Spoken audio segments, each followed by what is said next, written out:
ফেরেশতারা যাদেরকে অভিশাপ দেন, ফেরেশতাদের সৃষ্টি করা হয়েছে আল্লাহর নূর বা ঐশী আলো থেকে। তারা সর্বদা আল্লাহর ইবাদতে নিয়োজিত থাকেন, কখনো অবাধ্যতায় লিপ্ত হন না।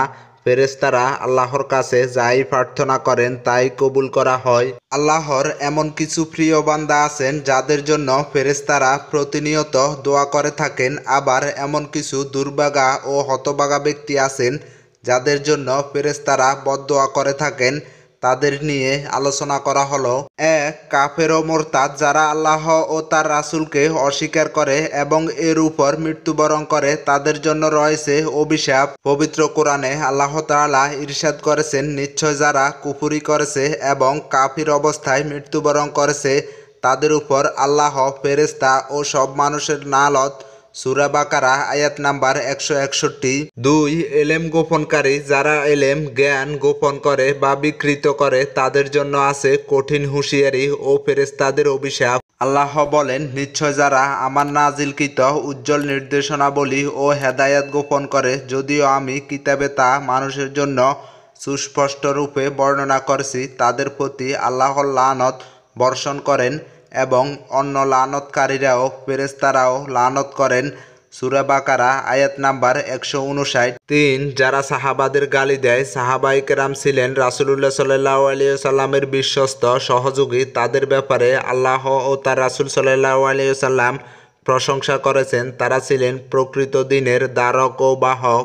রাসূলুল্লাহ সাল্লাল্লাহু আলাইহি ওয়াসাল্লাম বলেছেন, আমি যখন বিদায় নিব তখন আমার সাহাবাদের উপর ওয়াদাকৃত সময় এসে সমুপস্থিত হয়ে যাবে, অর্থাৎ ফিতনা ফাসাদ ও দ্বন্দ্ব সংঘাত লেগে যাবে, আর আমার সাহাবারা সব উম্মতের জন্য রক্ষক বাচক সৌরভ। আর আমার সাহাবারা যখন বিদায় হয়ে যাবে তখন আমার উম্মতের উপর ওয়াদাকৃত বিষয় উপস্থিত হবে। সহিহ মুসলিম হাদিস নাম্বার 6360। রাসূলের প্রিয় সাহাবাদের যারা গালি দেবে তাদের জন্য অভিশাপ। রাসূলুল্লাহ সাল্লাল্লাহু আলাইহি সাল্লাম বলেন, যারা আমার সাহাবীকে গালি দেবে তাদের উপর আল্লাহ, ফেরেশতা ও সব মানুষের পক্ষ থেকে অভিশাপ। তাবারানী হাদিস নাম্বার 12709। 4, অস্ত্র ত্যাগকারী। কোনো মুসলিমের প্রতি ইচ্ছাকৃত বা খেলার ছলে অস্ত্র ত্যাগ করা নিষিদ্ধ। রাসূলুল্লাহ সাল্লাল্লাহু আলাইহি সাল্লাম বলেছেন, যে ব্যক্তি তার ভাইয়ের প্রতি লোহ নির্মিত মারণাস্ত্র দ্বারা ইঙ্গিত করে সে তা পরিত্যাগ করা না পর্যন্ত ফেরেশতারা তাকে অভিশাপ করতে থাকে, যদিও সে তার আপন ভাই হয়। সহিহ মুসলিম হাদিস নাম্বার 6560। 5, ওয়াদা ভঙ্গকারী। মুমিন কখনো ওয়াদা ভঙ্গ করতে পারে না। ওয়াদা ভঙ্গ করা মুমিনের কাজ নয়। ওয়াদা ভঙ্গকারীর উপর ফেরেশতারা অভিশাপ দেন। আলী রাদিয়াল্লাহু তাআলা থেকে বর্ণিত, রাসূলুল্লাহ সাল্লাল্লাহু আলাইহি সাল্লাম বলেছেন, মুসলমান কর্তৃক নিরাপত্তা দানের অধিকার সবার ক্ষেত্রে সমান। তাই যে ব্যক্তি কোনো মুসলমানের দেওয়া নিরাপত্তাকে লঙ্ঘন করবে তার প্রতি আল্লাহর অভিশাপ এবং সব ফেরেশতা ও মানুষের আর কবুল করা হবে না তার কোনো নফল কিংবা ফরজ ইবাদত। সহিহ বুখারী হাদিস নাম্বার 1870। নিজের পিতা ছাড়া অন্য কাউকে পিতা বলা। আপন পিতা ছাড়া অন্য কাউকে পিতা বলা নিষিদ্ধ। ইচ্ছাকৃত এমন করলে তার জন্য জান্নাত হারাম। সহিহ বুখারী হাদিস নাম্বার 6766। তাদের জন্য রয়েছে অভিশাপ। একবার আলী রাদিয়াল্লাহু তাআলা বক্তৃতায় বলেন, রাসূলুল্লাহ সাল্লাল্লাহু আলাইহি ওয়াসাল্লাম বলেছেন, যে ব্যক্তি তার পিতাকে বাদ দিয়ে অন্য কাউকে পিতা বলে দাবি করবে, অথবা সে কৃতদাস তার মনিবকে বাদ দিয়ে অন্য কাউকে মাওলা বানায়, তার উপর আল্লাহর লানত, ফেরেশতা ও সমগ্র মানব জাতির লানত বর্ষিত হবে। কিয়ামতের দিন আল্লাহ তার কোনো ফরজ কিংবা নফল ইবাদত কবুল করবেন না। সহিহ মুসলিম হাদিস নাম্বার 3686।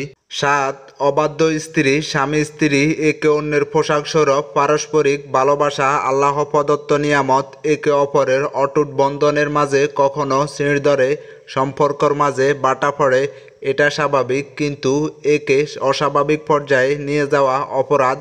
কোনো নারী যদি তার স্বামীর উপর রাগ করে, শয্যা ত্যাগ করে, তাকে আহ্বান করা সত্ত্বেও সাড়া দেয় না, তার জন্য অভিশাপ। আবু হুরায়রা রাদিয়াল্লাহু তাআলা বলেন, রাসূলুল্লাহ সাল্লাল্লাহু আলাইহি সাল্লাম বলেছেন, স্বামী যখন তার স্ত্রীকে বিছানায় আহ্বান করে সে না আসে, তার স্বামী তার প্রতি অসন্তুষ্ট হয়ে রাত্রি যাপন করে, সে স্ত্রীর প্রতি ফেরেশতারা ভোর হওয়া পর্যন্ত লানত করতে থাকে। সহিহ মুসলিম হাদিস নাম্বার 3433। 8 হত্যার ন্যায় বিচারে বাধা প্রদানকারী। ইবনে আব্বাস রাদিয়াল্লাহু তাআলা বলেন, রাসূলুল্লাহ সাল্লাল্লাহু আলাইহি সাল্লাম বলেছেন, যে ব্যক্তি কোনো দাঙ্গা হাঙ্গামা অথবা পাথর কোড়া অথবা লাঠি ছোড়াছুড়ির মাঝে পড়ে নিহত হয় আর দিয়াত রক্তপণ হবে ভুল হত্যার দিয়াতের মতো, আর যদি ইচ্ছাকৃত হত্যা হয় তবে তাতে কিসাস মৃত্যুদণ্ড ওয়াজিব হবে। আর যদি কেউ এর মধ্যে কোনো প্রতিবন্ধকতা সৃষ্টি করে তবে তার উপর আল্লাহ, ফেরেশতাদের এবং সব মানুষের লানত, তার ফরজ বা নফল কিছুই কবুল হবে না। নাসাই হাদিস নাম্বার 4789। আল্লাহ তাআলা আমাদেরকে এসব অভিশপ্ত কাজ থেকে হেফাজত করুন, আমিন।